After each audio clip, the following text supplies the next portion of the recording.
I lost my VA claim, now what? Two things are going to happen. You're either going to go back and look at your strategy and figure out where your flaws were and you're going to correct it, or you're going to just accept claim denied, not service connected, and you're going to quit. Or you could die in the process. So there's three options.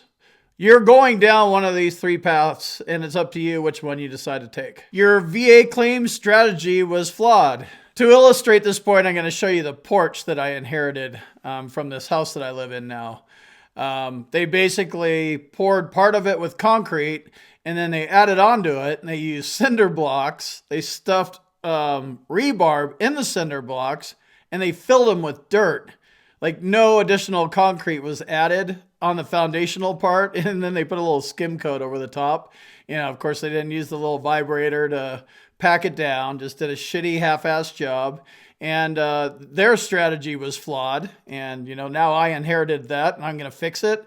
I'm not a concrete specialist. I'm not a VA claim specialist or anything like that. But I'm also able to learn things on YouTube and educate myself. So come take a look at this piece of shit that I have going on every time I walk in my house and see if it applies to your claim. So here's my concrete foundation.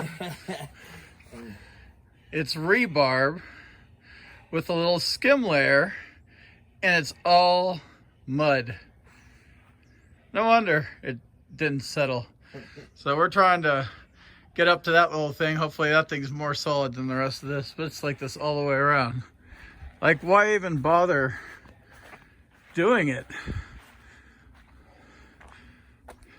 like this? Like, just put concrete in there. I don't get the thing, but that's where we're at. I lost my VA claim. Now what? I'm using my own experiences here, but I guarantee you have stuff similar than I experienced. So you're going to be disappointed. You're going to be exhausted, depressed, feel defeated. Something like that. Some combo, probably all three. I mean, you filed a claim, you thought you knew what you were doing, or you got somebody to help you and you thought they knew what they were doing. You filed a claim, you watched all the notifications, you're still not getting paid. You did this because you're probably unable to work, you know, you need the money. And then 6 months later, they come back and they're like, claim denied. And you're like, this fucking sucks. So that's what's happening to you right now. You're probably blaming, you know, whoever helped you or whoever, you know, told you to go file a claim in the first place. You know, Uncle Joe did it. He's a Vietnam veteran and he filed one claim and he got 100%. And, you know, he got it years ago and yeah, it's easy. Just go file a claim. You're a combat veteran. It'll be easy. So you might be blaming him. You might have hired a VSO and you're blaming them. Maybe you hired a consulting company and it's all their fault. The blame game is super fun. It's cool because you get a, you know, it's their fault. They're that fucker, blah, blah, blah. You know, it's fun. You could do it forever. But eventually, you're going to pull your head out of your ass and go, yeah, the blame's on me. It's my shitty VA claim. I didn't know what I was doing. I got the wrong kind of help. Obviously I didn't prove it and I lost. So that's the end of the story. If you're still blaming people, then come back and watch the rest of this video later because you got to go blame people for another couple months and go cry a lot too. Little boohoo tears, plenty of those. Also won't help you with your strategy going forward and how you're going to fix it. So go cry and go blame people and then come back and watch the rest of this video. You built your VA claim. You might not have known that you were building it, like that kind of phrase, but that's what you did. You had a strategy, you built it, and it really just comes down to you didn't prove that your disability was related to your active duty service. So understanding this piece or these pieces, your claim, you're building it. You have a strategy, you need to implement the strategy, and you need to figure out where it was flawed. This is how every claim works. For some people, it's easier than others, but to a degree, this is what's happening every time a VA claim is filed on behalf of a veteran or by a veteran themselves. A strategy is deployed, and you kind of see what happens. Now you have your decision letter. Your decision letter is going to tell you where you went wrong. They like literally tell you you were denied because of this. So we determined it wasn't service connected. Or you applied for an increase with no medical evidence, and you're not a doctor, so you have no business self-diagnosing yourself, right? So we denied you. So they'll tell you, what evidence you're missing. So once you read your decision letter, you'll be able to figure out where you went wrong. It's, they're not like the most fun read in the world, and the language sucks because it's like, you'll take it personal because they're like, you fucked up. That's the way you're going to take it. That's the way I took it. So you kind of have to get past that part and just remember that you're just a number and just a veteran and nobody cares about you, right? That's why you need to be so involved, right? Other people that help you, you're just a number to them too. When you're in charge of your own claim, I'm number one. There is no number two. I'm always going to be looking out for my best interest. That's why I think it's so important for veterans to file their own claim, be involved in their strategy creation, whatever that looks like, be involved in hunting down the medical evidence, learning about disabilities, learning some VA law, learning how these things work so you can go fix this. Maybe you're lacking medical evidence and you're thinking, well, I sent 1,000 pages of medical records. Like, that is a shit ton of medical evidence. It's not medical evidence. 1,000 pages of medical records about a bunch of shit that has nothing to do with the claim you filed is something you should just throw in a burn barrel and just light it on fire. It's literally worthless. There might be 1 or 2 pages in there that are relevant that you could use, but the rest of it's garbage. You just dump this big pile of shit on a VA rater's desk and they're laughing at you. Like, really? Great. He went to the dentist in 1965. How's that fit into his obstructive sleep apnea claim? Like, that's what you did to the rater. So don't do that again. I lost my VA claim. Now what? I keep repeating that because now what? Now what do I do? Well, I'm going to tell you what you're going to do. You're going to pull yourself together, figure out where your strategy was flawed, fixed it, and go back at them again. And do not quit. Just make sure you do not quit. Even if you decide to take your shitty claim that has flaws, at least challenge it in the higher level review, supplemental claim, and the Board of Veterans Appeals. You might get lucky and win it in one of those places. Personally, I would just start from scratch, and that's a benefit that's afforded to us as veterans. If we screw up, we could just, let that one die on the vine and build a new claim and build it on a good foundation and run that at them. Because if you do decide to go into the appeals process, it's not a quick process. It's going to take time, maybe 6 months, a couple of years or something. You're going to want to show up with a claim that you think is good. And you now know that the claim that you lost sucks. So you're definitely going to know the new one you put together is better, probably because you're building it. You probably didn't even know you're building a claim or deploying a strategy. You just did it. Or you just hired somebody and they did it for you, even worse. So you had no clue. Now you have a clue. Now you're going to get in control of this thing.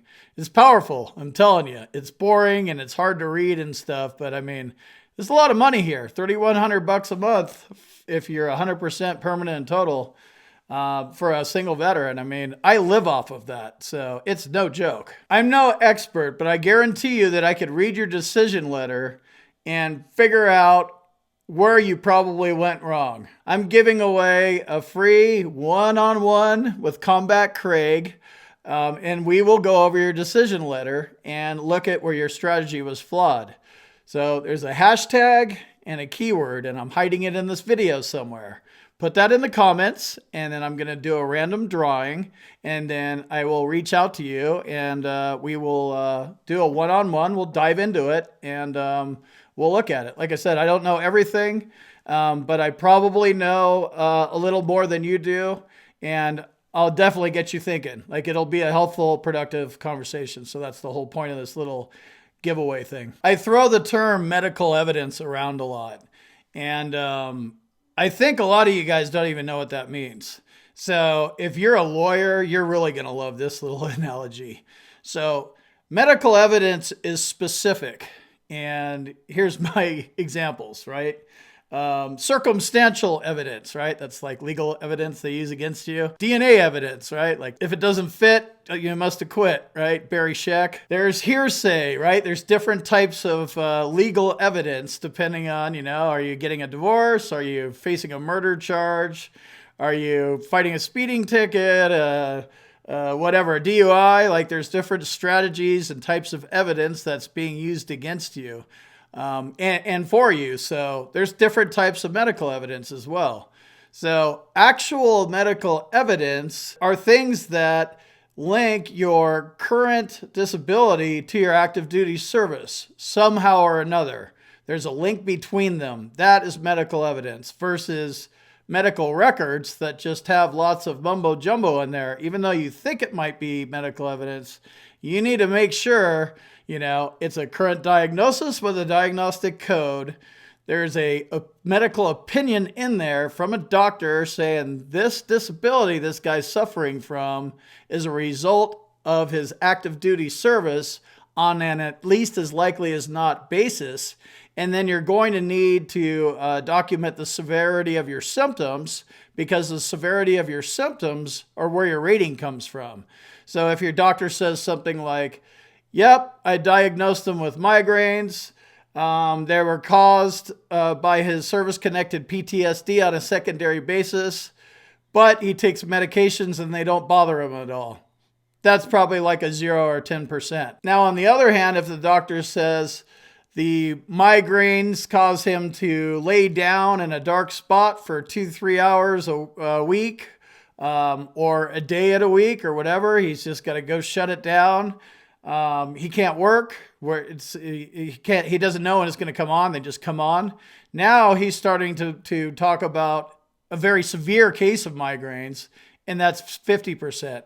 So either way, you are able to kind of talk about how these things make you feel in a personal statement. Your wife can do it for you in a buddy letter. That's considered lay evidence, and it's helpful, but medical evidence is from a medical doctor, and his opinion is money, because if you don't get your own medical evidence and the VA's doctor, the C&P examiner, decides that, you're telling him you're at this 50% range and he decides you're at 10, the rater most oftentimes goes with the C&P examiner, especially if you don't have an additional independent medical opinion supporting it. If it's just going VA rater, Veterans Health Administration records, C&P examiner's notes, if you rely entirely on the VA, it works. The benefit of the doubt does happen.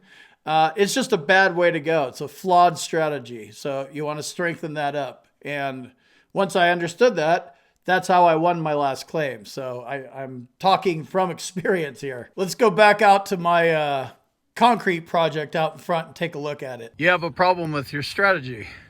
Look at the strategy going on here with my little patio out here. These jackasses used cinder blocks.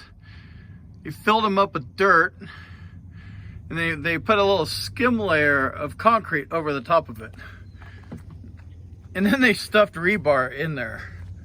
Like we're sledgehammering this stuff out, and it's coming out.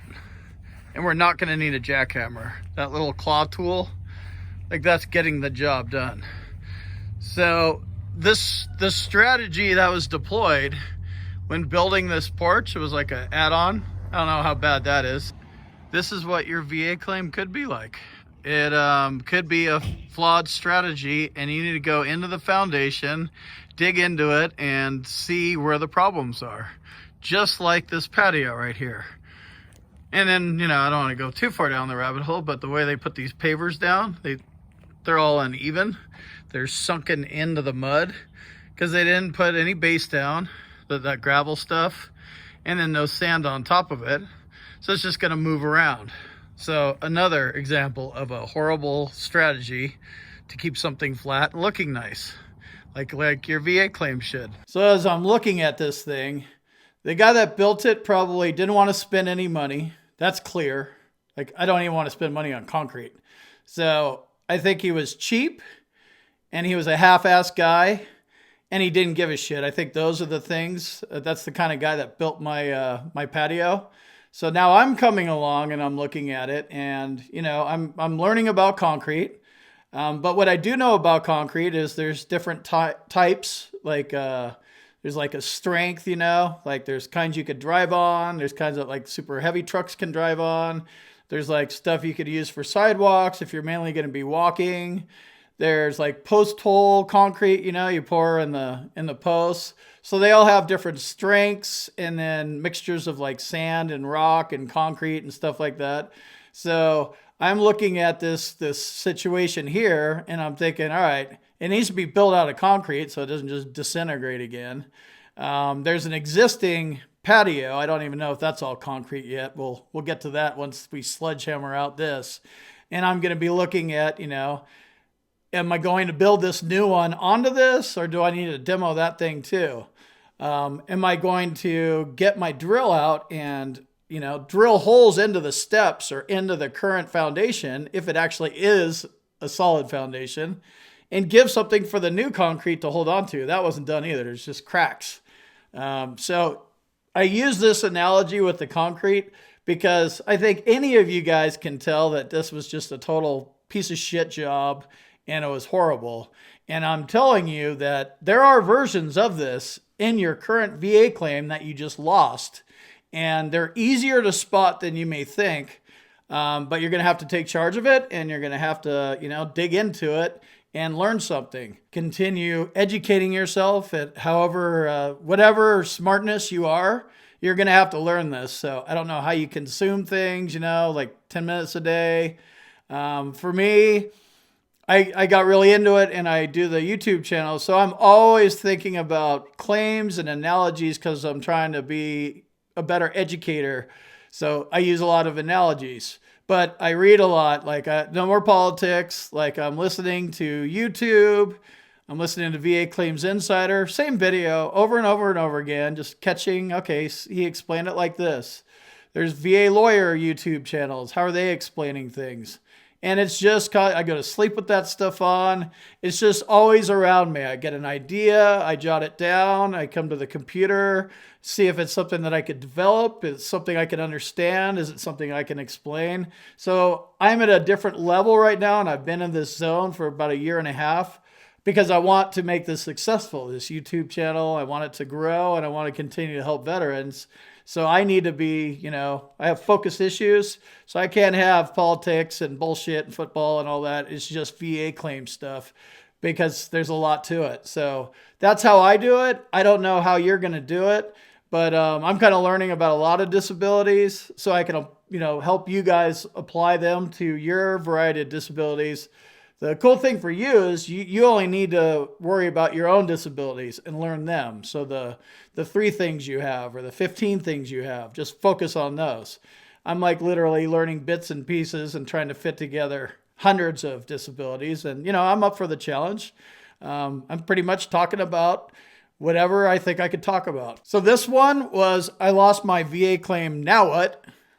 Now what is, check out this video I made about the 3 easiest and most common VA disability claims to win: tinnitus, orthopedic conditions, and mental health.